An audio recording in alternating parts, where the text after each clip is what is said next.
Every March, people scour the college basketball landscape to find the one player who can carry his team to a national championship. And most years, the search comes up empty-handed. Basketball is, by definition, a team game, and it's the team that usually wins the championships. But in 2011, one legendary point guard from the Bronx challenged that notion, and his name was... And at guard, a junior from Bronx, New York, number 15, Kemba Walker.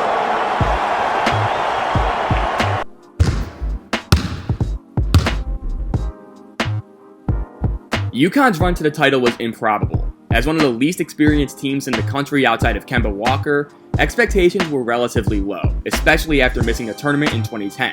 Hope was renewed after starting the campaign 17-2 with impressive wins over Kentucky, Michigan State, and Villanova, but the Huskies ended up limping through the end of the regular season, finishing 21-9 overall and 9-9 in the Big East. A team once thought to be a legitimate contender in January now entered college basketball's most important month with serious questions about its lack of experience and offensive firepower. The team looked run down, and thanks to their late season collapse, they would not be getting any rest heading into the postseason, as UConn failed to get a bye in the Big East tournament. Now, of course, we all remember how the Big East tournament went. On the screen, Walker with 7. Got a mismatch. Walker on McGee with 4.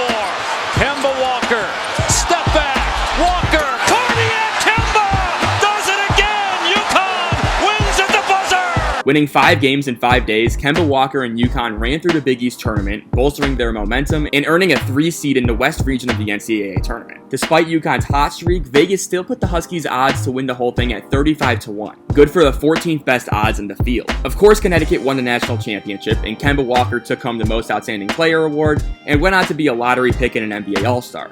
But let's dive into how Kemba Walker brought UConn its 3rd national championship and became the March Madness legend we know today. UConn's run began in Washington, D.C. as the Huskies took on 14-seeded Bucknell, the Patriot League champions that featured a sophomore Mike Muscala. UConn pretty much waxed the floor with Bucknell behind Walker's 18 points and 12 assists, winning the game by 29 points. While Walker's scoring was the main theme of this run, it was his passing that really pushed UConn through this opening game. His 12 assists were a season and career high, as he was able to use his already established scoring gravity to draw defenders in and punish them by finding the open man. Bucknell was so afraid of Kemba's driving ability that they would actually leave the near side shooter to try and help, which led to a lot of open threes. He was also able to use his speed in transition to set teammates up for easy layups.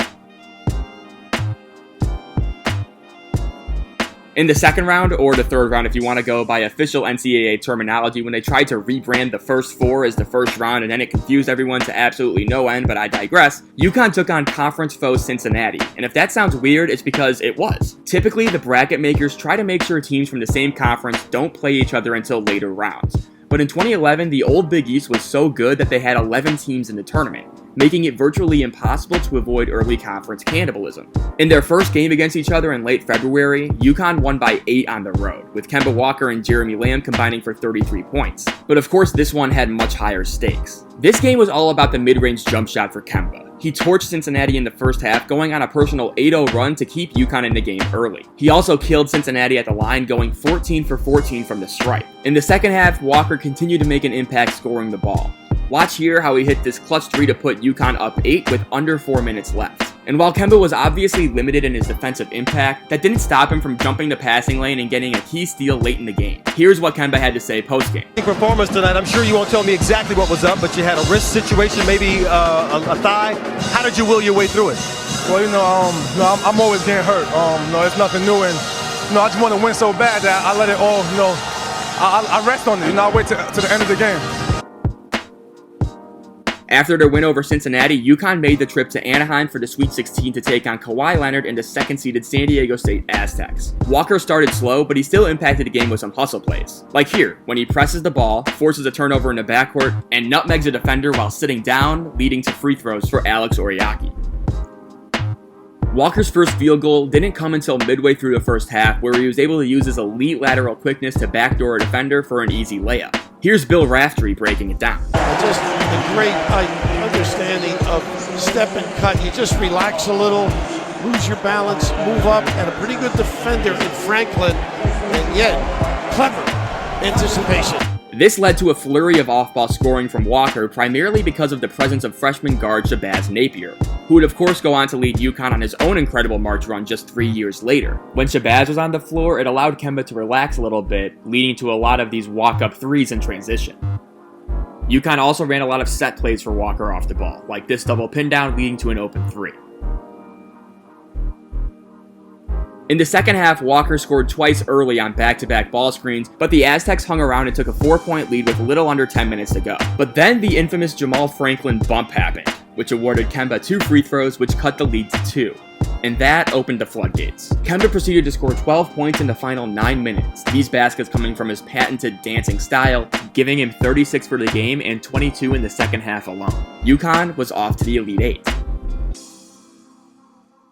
The Elite Eight featured UConn and an Arizona team that had just knocked off the 1-seed Duke in the Sweet 16 and featured All-American and future second overall pick Derek Williams. All things considered, this might have been Kemba's most complete game of the run. 20 points, 7 assists, 4 rebounds, on 7 of 17 shooting, and Walker commanded attention both on and off the ball, continuing the theme from his performance against San Diego State. Once again, UConn runs Kemba off of 2 pin-down screens, and this time he actually does a really good job of creating his own separation to get the shot up.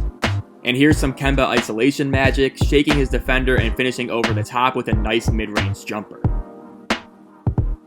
Defensively, he had another clutch steal, jumping a passing lane and knocking it off an Arizona player. UConn had to survive a nerve-wracking final possession, but they escaped Arizona winning 65-63 and made it to the Final Four.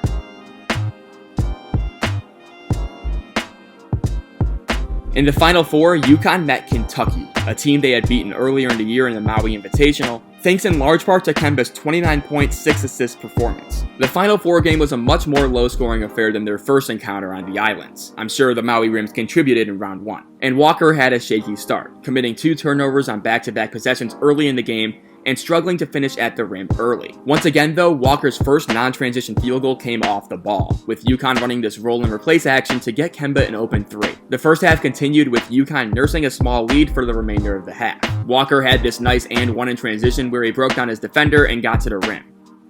And later on, he once again got a steal on the left side of the floor, hitting Roscoe Smith for an easy layup. While Kemba wasn't shooting the ball very well, he still controlled the game as a secondary playmaker. Watch him hit Jeremy Lamb with this beautiful backdoor pass for a layup. UConn headed to the locker room up 31-21 at half, Walker leading the way with 9 points and 6 assists. But Kentucky came out firing in the second half, hitting 4 threes in the first 5 minutes and gaining a 2-point lead. Walker immediately responded though, tying the game at 35 with a jump shot after a beautifully executed floppy action. He then got fouled shooting a 3 the next possession down and calmly drilled all 3 free throws. Walker scored earlier in the half on this floppy pin down action, but here he uses his scoring gravity to find a slipping Roscoe Smith for an easy layup. With the game still closely contested, Kemba made 2 key hustle plays that quelled Kentucky's momentum. First, he broke up a ball screen action by poking the ball away from Brandon Knight, leading to a turnover. And while Walker looked to have tweaked his ankle in the pursuit of the loose ball, that didn't stop him from stuffing Deron Lamb at the rim to save a layup on the next possession. The game continued to be close and Walker was relatively quiet over the last 8 minutes, but then again, so was everyone. He had this rainbow mid-range jumper to give UConn a 2-point lead, and then this layup in transition to put the Huskies up 4 with 4 minutes left, but that was all he contributed from a scoring perspective. Kentucky had their chances but couldn't capitalize on UConn's mistakes. They missed a game-tying 3 with a minute left, but then they got the offensive rebound and got fouled, but DeAndre Liggins only made 1 of 2 free throws, making it a 54-52 game with 40 seconds left. When Shabazz Napier turned it over with 16 seconds left after Kentucky elected not to foul, the Wildcats had their chance, but they couldn't really generate a good opportunity and had to settle for a deep 3. UConn was off to the title game to face Butler. Butler had been there before. In 2010, they were a Gordon Hayward half-quarter away from beating Duke in the title game, while UConn, on the other hand, finished the 2010 season with an 18-16 record and an NIT appearance. Even though UConn had the more storied program, you could make the argument that Butler was a lot more experienced heading into this battle. It's also important to note that this was one of the worst-played championship games in the history of the tournament. Like, really, really bad.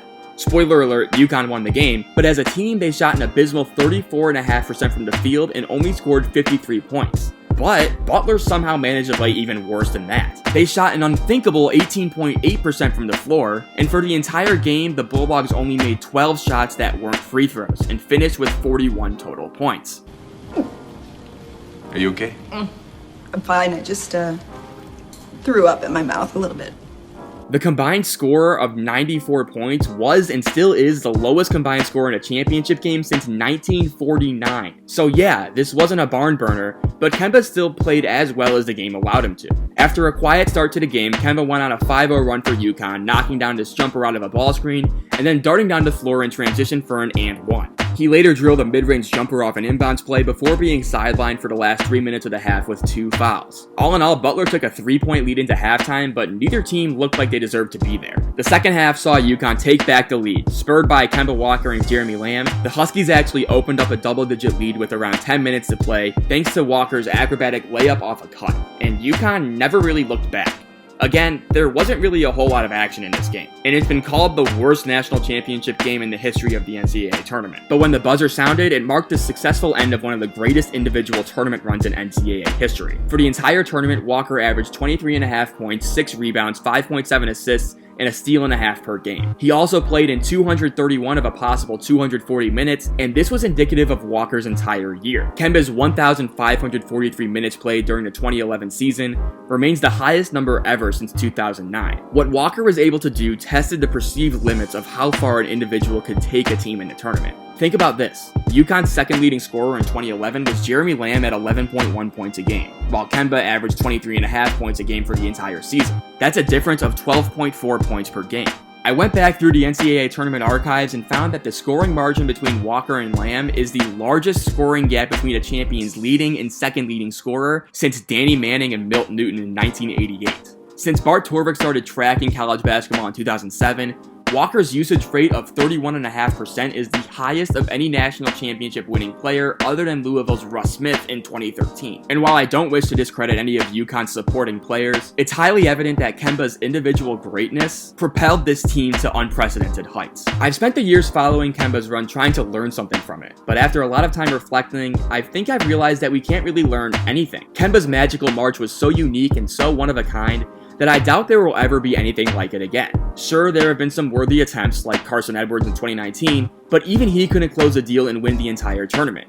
And that's really the reason why there probably won't be another run like Kemba's. Not only do you need to have a generational scoring talent playing the best basketball of his life at the right time, but you also have to deal with the overall randomness of the NCAA tournament. It's usually difficult to imagine those two elements lining up perfectly, but for one season and one player, they did. And that's why there will never be anyone like Kemba Walker. Thanks for watching, and give me your thoughts below.